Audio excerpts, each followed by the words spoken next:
Hi, I'm Daniel Lucas, and welcome to Book 101 Review.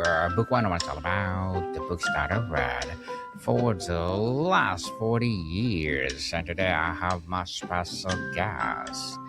She's the coach's coach, and of course, the author of the book Money Magic, and of course, the Money Magic Workshop, no other than Miss Michelle Masters. Thank you, Daniel. Welcome, Miss Michelle, on Book 101 Review. And can you please introduce more about yourself that I miss? Oh yeah, no, I've been doing work in personal transformation with people and transformational workshops for about a little over 30 years now, and it's taken me all over the world. So it's been a very good ride. I've been enjoying it. All over the world, indeed. So, Miss Michelle, here on Book 101 Review, we salute you. We celebrate you. Thank you. Yes. Thank you. And today, let's talk about your Money Magic Workshop as well as the book itself. Yeah. You've been called the coach's coach, and you've Right. mentored some of the world's top manifestation coaches, including Reagan Hillier. What do coaches themselves struggle with around money that their own tools cannot seem to fix? And why does gap exist even the most skilled practitioners? Yeah, and the thing that keeps even the top manifestors stuck is the same thing that keeps everybody stuck. And the problem is there are blocks that are not conscious. They're subconscious blocks, subconscious beliefs. And so often we try to consciously change subconscious patterning, but you can't. It's a little like, because of the way your brain operates, your conscious mind is up here on the top, and your subconscious is a different part of the brain. And so to rewire your beliefs, to really change your beliefs at a neurological level, you have to access the place where the beliefs are stored, and they're not stored in our conscious mind. So when most people do conscious affirmations or they try to take conscious action, they're operating in the place where the problem isn't. The problem is not there. The problem is somewhere else. So if your brain was a building, the subconscious would be the basement, and your conscious mind would be the top floor or the penthouse. And so most people are trying to fix a faulty wiring in the basement, old patterns in the basement, by sending people up to the penthouse, which doesn't work. So what this work does is it actually gets down to the places in the basement of your brain where the old patterns are stored, and it rewires them there. So I've been doing this work for 30 years, and when I have something blocking me, I still have to go see somebody else, because even I, with all my experience and history, can't be aware of my stuff that I'm not aware of, right? Mhm. So this is the whole reason I have a job. But the good news is, if you can access the parts of the brain where the old pattern is, and we have patterns in both the book and the workshop that you can do that will rewire, really get your neurons to make new neural connections, then your beliefs shift, and they stay shifted. Like, you don't have to try. You don't have to try to remember to be different. It's just different. It's like when software is properly rewritten, it just runs the new program. You don't have to do affirmations for your software when you update it, right? Mhm. You don't have to hold your software accountable when you update it. Like, it just runs differently. And so we can do that with our old beliefs as well. You just have to know how to do it. So that's what I've been doing for 30 years. Well said, Miss Michelle. And you have popular workshop called Money Magic and a Yes, forthcoming book called Wired for Money. What's correct. the single biggest misconception about money and abundance that keeps intelligent, capable people stuck an invisible income ceiling? And Yeah, when they are done, all affirmations and vision boards. yeah. There's two really big things.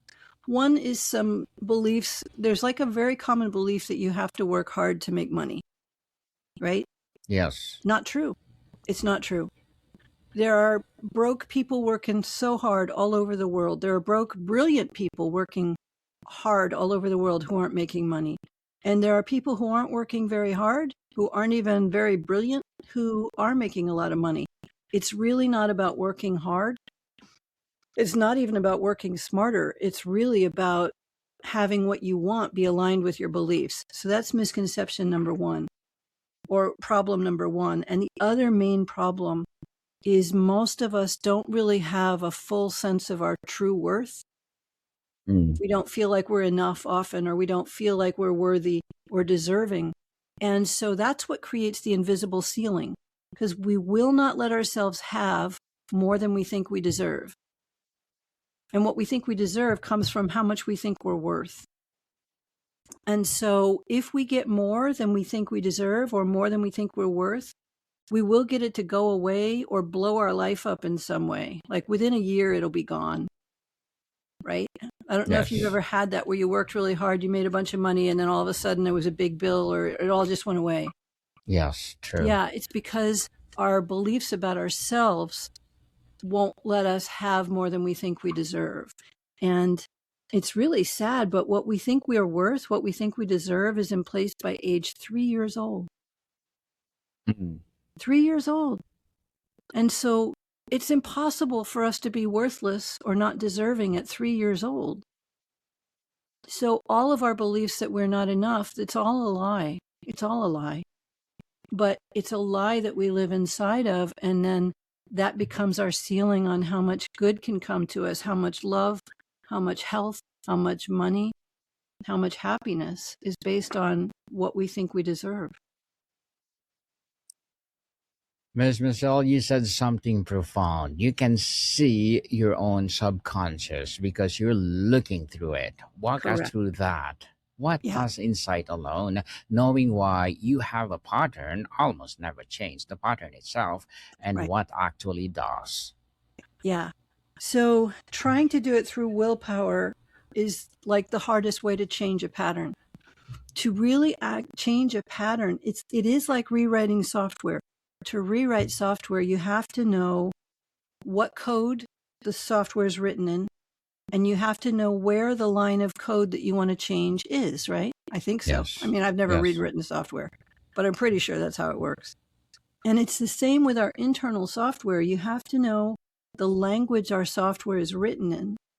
And for human beings, it's usually either old pictures, sounds, feelings, smells, or tastes, because all our beliefs start as associations with an experience. Like, let me just give you an example really quickly. We have this heat stove down in our living room, and we had a new kitten, and he was always wanting to jump up on the stove, and we kept telling him, no, don't do it, don't do it. And then one day he did it when we weren't looking, and the stove was on, and he has never done it since. He's 8 years old. He's never done it since. Now, most of the time, that stove is cold. He could jump on it with no problem. But that one time when he jumped on, when it was on, it made such a big impression on him, he's never done it again. And this is what happens when we're young. We're very young, and we want something, or we reach for something, or ask for something, and we get a bad reaction. Some part of us learns, oh, let's not do that again. That was wrong. I shouldn't have asked. Don't ask for things. Don't want too much. And then we never do it again, even later when it could be safer, or we don't do it very much. And so understanding that a lot of this has its roots in really young experiences, if we can access those memories where the pattern started, and then you have to actually have the person like step into the experience of the younger part of them, because when we're in the younger versions of ourselves, we light up the parts of the brain that were developing when that patterning got created. So we're actually then in the part of the brain where the wiring, where the pattern, the code is stored. And then if you do like some of the change patterns that are in my workshop or the book, when you're in there, then that literally creates new neural connections between the part of your brain where the old belief was stored and the adult parts of your brain that have a much different understanding. It literally rewires it.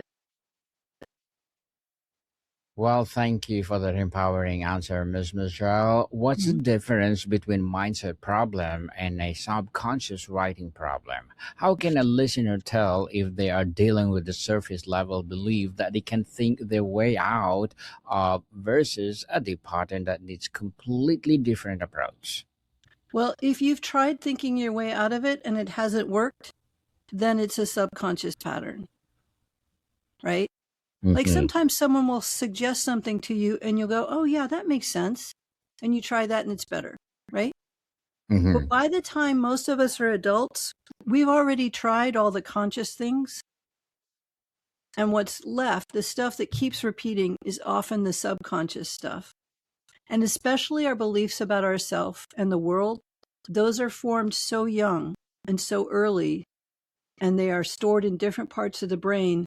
Even though we might know now, oh, I have enough money now, or I'm safe.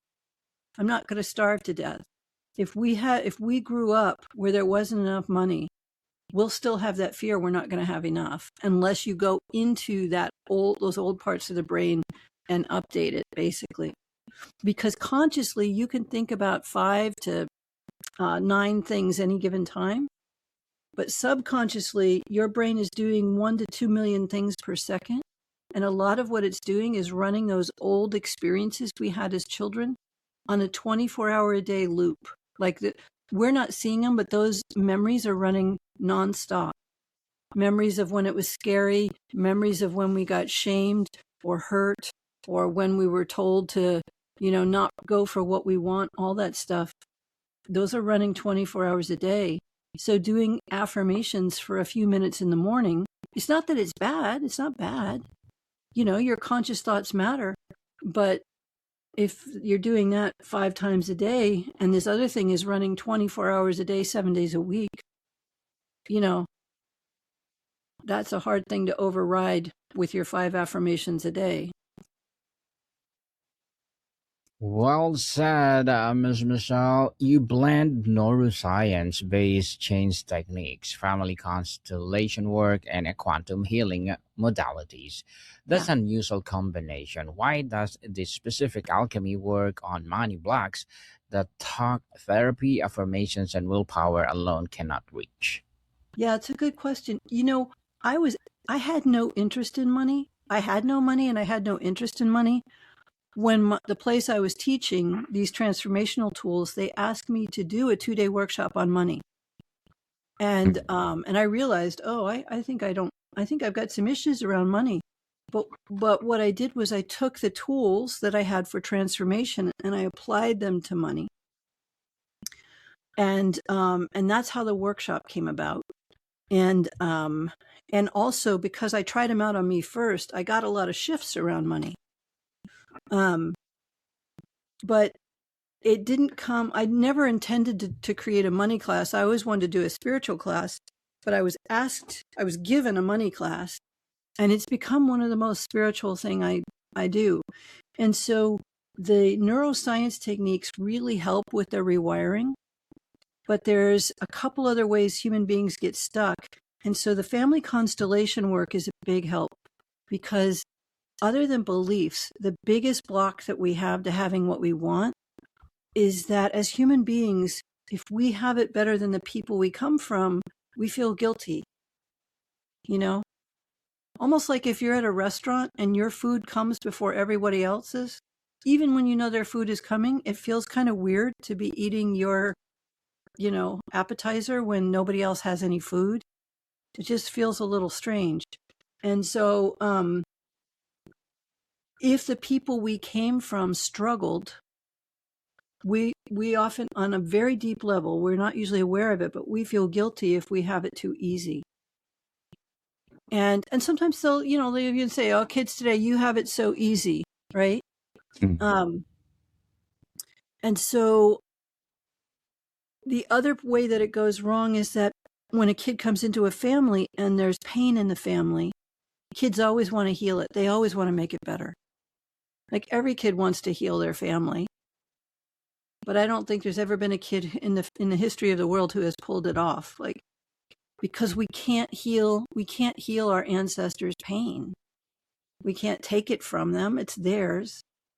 And we usually just end up kind of cloning it off. So if like one parent was depressed and the other was scared and angry, quite often we will sort of clone off some of that scared, angry, and depression.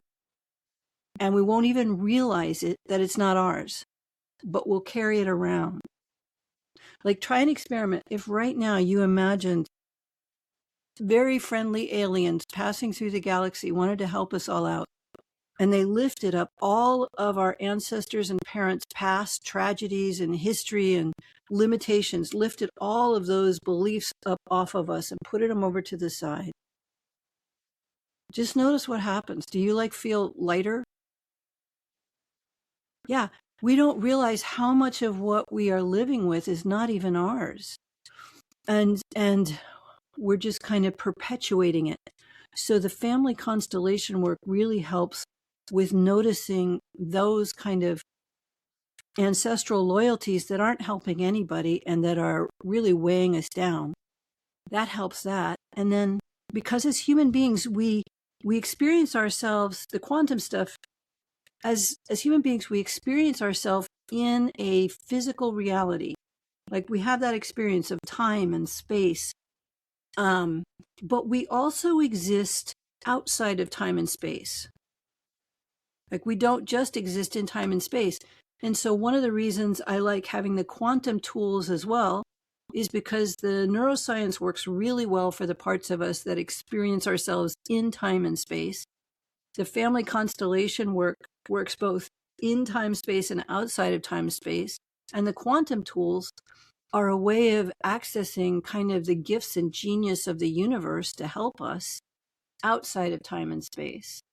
And so the cool thing about the quantum work is that there is no time and space. So changes can happen even before, you can get results even before you do the change, quantum speaking. So when I added that into my workshop, before, when the workshop was just neuroscience based with some family constellations, people would do the workshop, and in the weeks or months after they do it or read the book, we'd get nice feedback from them that, oh, these things have changed. When I added in the quantum way of working, they would register for the class and suddenly get a big promotion, or a big bunch of money would come in, even though they hadn't done the class yet. They entered this sort of quantum field of the class where stuff could shift instantly, even before they'd done it. And so that made it really fun. Usually when I do a workshop, I ask people to raise one of the first things I say is, how many of you got unexpected money or bonuses or new jobs or something since you registered? And usually it's about half the class. I did it last weekend, and it was about 2/3 of the class raised their hand. So that's the fun part with the quantum stuff is stuff can start to shift even before you do the work to shift it. Beautifully articulated, Ms. Michelle. You work with high achieving coaches, speakers, and leaders, people who are objectively successful, yet many of them hit an invisible incoming ceiling.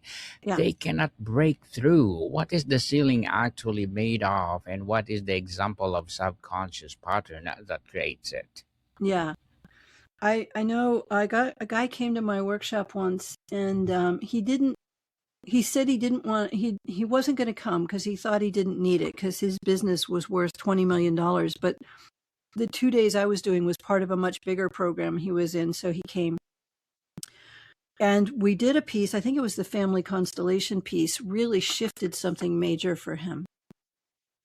And afterwards, about 2 weeks after, he said, right after the workshop, like he contacted me 2 weeks after, but right after the workshop, he got an offer that would take his company from about 20 million to about $1 billion. And it freaked him out. It really freaked him out because he had an identity, a sense of worth that could support 20 million, but $1 billion was just too much. Like his system his identity couldn't handle that. So we all have a certain amount that we think we can we're allowed to have, that we deserve to have, and we all have limits on that. Sometimes I have people that come see me every year just to raise their ceiling another level, because we all have limits on how much good we think we can have and allow in. And that starts really early in childhood. So that's a lot of what we're doing, is revising those early beliefs on how much good you can have and how good life can be.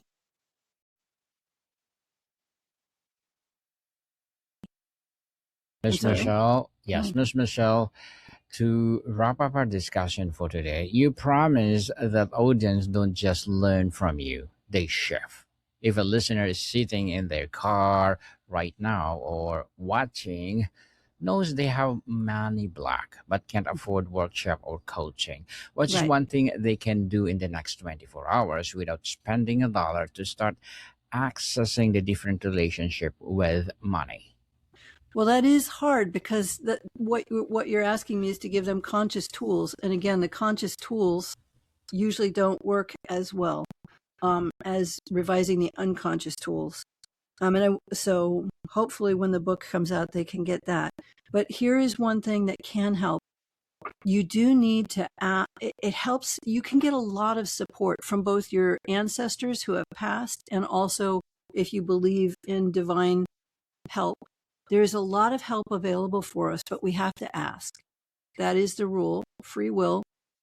So I would start your day off every day asking for the support of whatever, divine beings you believe in. And if you don't believe in those, you can ask your ancestors for support. Even if you don't think it's real, even if you don't think divine beings exist or your ancestors who are dead can help, I would ask anyway. Because they are a phenomenal source of support, and they're always wanting to help us, but we have to ask. And you can ask as often as you like. It's not like you're being greedy if you keep asking. It's not like you just get 3 wishes. You can ask as often as you want. I would start my day off connecting to your ancestors and whatever divine beings that you feel safe with, and asking them, help me today. I want to tell them.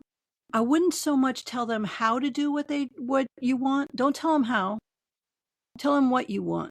Because a lot of people will say, I want 10 clients a week so I can make this much money, so that then I can pay off my debt, so that then I can relax.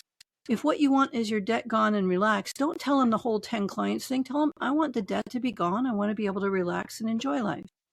Please help me to find my way there, because they may have a much faster, better way for you to have that experience than having to see clients for 20 years. Does that make sense? Makes sense, Miss Michelle, and thank you for that empowering answer. Definitely. So, can you please invite our listeners to support your upcoming book, your workshop, or anything you want to promote on Book 101 Review? Sure. The new book, Wired for Money, Change the Patterns That Block You from Thriving, is available to pre-order now. And we are going to have some bonuses for people who pre-order. You'll get to be part of a book club. You'll get some other special bonuses. Or you can go to my website, wiredformagic.com, and find out about a workshop, when the next workshop that might be near you will be running, or the online workshop. Yes, people, let's connect with Miss Michelle Masters, because if you connected with her, for sure, the money magic will reveal. And I have one more question, Miss Michelle, before I let you go. Your upcoming book, as we're talking about, is called Wired for Money. Change your patterns, change your life. Without giving away the whole book, what is the specific pattern you see most often, and one practical neuroscience-based shift you invite readers to try as first step? Right. The most common thing I see is beliefs about, like, you have to work hard, or you have to work hard to deserve money. And so there's an exercise, I think it's at the end of chapter 4, that can help you to go back to where those beliefs started and to revise them right inside your brain, so they run differently. That would be my advice on that. Otherwise, ask for help and support. Definitely, people. If you need help, ask for help. Miss Michelle, thank you so much for your time. You're so welcome. Thank you, Daniel. You're most welcome. More to come, people. See you soon. Miss Michelle